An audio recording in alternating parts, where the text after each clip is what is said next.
Bonjour, au Casse de Bois cette semaine, je fais cette grande table-là pour pouvoir m'aider à couper des angles de 90 degrés sur des feuilles de contreplaqué avec mon guide de coupe beaucoup plus facilement.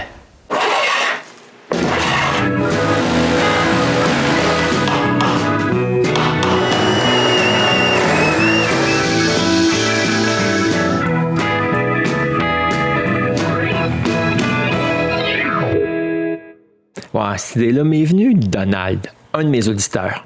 Il m'a envoyé des photos de la table du type MFT qui s'est fait pour l'aider à faire des coupes droites.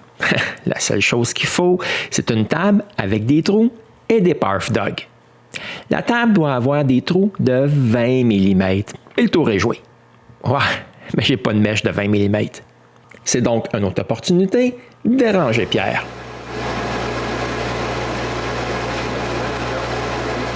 Et il me fait des Parf Dog d'une grosseur de 3/4 de pouce. Ça, c'est une mèche que j'ai dans l'atelier. Et voici les 5, identiques à ce qu'on peut acheter, mais avec une grosseur de 3/4. Mais c'est pas tout. Je dois faire ma table maintenant. La première chose que je fais, c'est de couper un 2x12 à 10 pieds. Ensuite, je m'assure que j'ai un côté bien droit.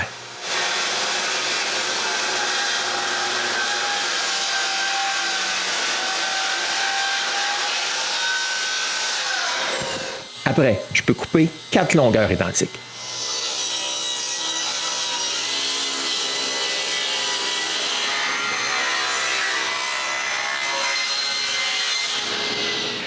C'est maintenant le temps de commencer la table. Et pour ça, j'utilise du contreplaqué russe. C'est jamais facile de le déplacer, ces grosses feuilles-là. C'est pourquoi la première coupe est juste approximative. Je coupe les 2 feuilles que j'ai achetées en 2. Ensuite, j'ajuste leur largeur et je les recoupe toutes à la même largeur.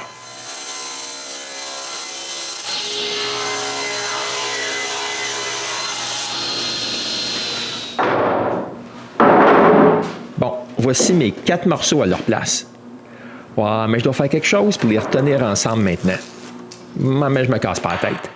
Je colle des bouts de plancher de bois franc entre les bouts de feuilles, je marque l'endroit où je veux des mortaises et je les perce.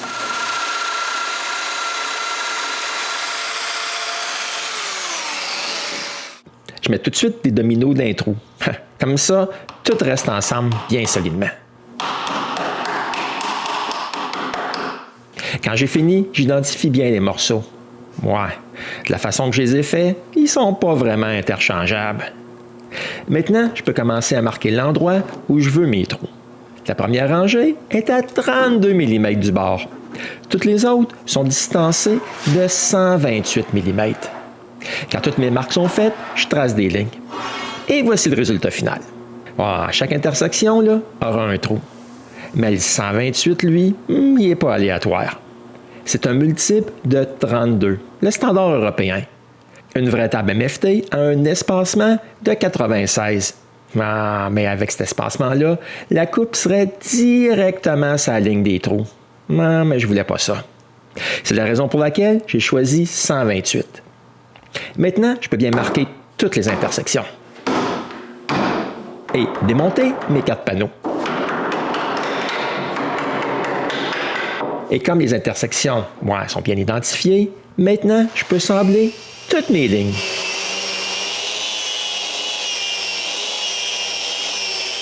Mais avant de percer les trous, je vais tout vernir. Après avoir bien nettoyé la poussière, je vaporise une couche de vernis ces 4 panneaux.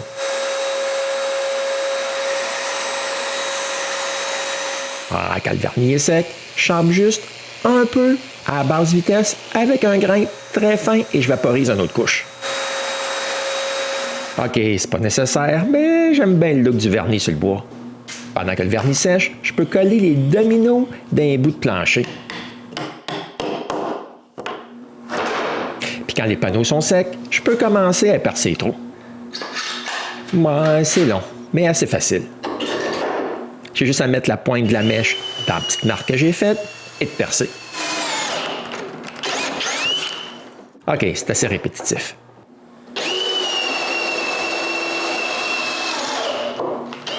Quand j'ai fini un panneau, je recommence pour l'autre. Ah oui, je sais, c'est abrutissant. Mais ça a quand même pris un petit bout de temps avant de m'apercevoir que j'endommageais presque tout le temps l'arrière des panneaux. Donc, à partir de ce moment-là, j'ai mis un collier de serrage sur ma mèche. Comme ça, je ne perce pas de bord en bord. J'ai juste à retourner le panneau puis finir les trous de l'autre côté.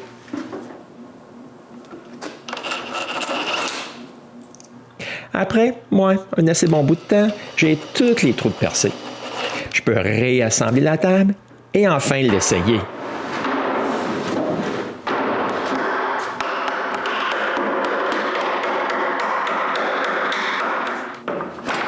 Premier test. C'est parfait. Si j'essaye ça ailleurs, c'est aussi parfait. Je vais aussi essayer de voir si c'est vraiment bien d'équerre. Voici la première mesure. Et si je prends une autre mesure sur l'autre diagonale, ben, c'est assez près pour moi. Bon, j'ai fait ce test-là à plusieurs endroits, puis j'ai toujours eu le même résultat. Ouais, mais j'avais commencé par me couper un patron avec ma machine CNC et je l'ai utilisé pour percer des trous avec la toupie. Moi, à ma fin, j'avais des trous bien moins précis, puis j'ai maintenant 4 panneaux troués qui me servent à rien. Ouais, mais j'ai pas fini mon installation. Je dois couper des petits bouts de goujon et percer des trous dans les supports. Comme ça, les supports ne bougeront pas sous la table. Je perce un trou à chaque bout de chaque panneau. La dernière chose à faire est de marquer l'endroit où je dois couper l'excès des supports et ma table est complètement finie. Et voici comment ça marche. Bon, supposons que je veux couper un petit bout de ce contreplaqué. Normalement, je prendrais pour acquis que la coupe de la manufacture est droite. Je ferais des marques, je placerais mon guide de coupe ces marques, je mettrais des serre-joints pour tenir le tout et je ferais la coupe. Maintenant, avec ma nouvelle table, je mets 2 Perf Dog sur un côté, le troisième un peu plus loin que la largeur du contreplaqué, j'accote le contreplaqué, c'est 2 Perf Dog, et le guide de coupe, c'est 2 longs. Je place le contreplaqué sur la ligne et je coupe. Ouais, mais je m'aperçois que le guide, il n'est pas vraiment sur mes 2 lignes. J'imagine que c'est le contreplaqué qui n'est pas d'équerre. Bon, je vais vérifier pour voir si c'est bon. Voici la mesure sur une diagonale. Et l'autre. Ouais, c'est parfait. Je suis satisfait. Et si je veux faire des coupes répétitives, j'ai amplement le trou pour y mettre une butée. Maintenant, il ne me reste plus qu'à faire la coupe.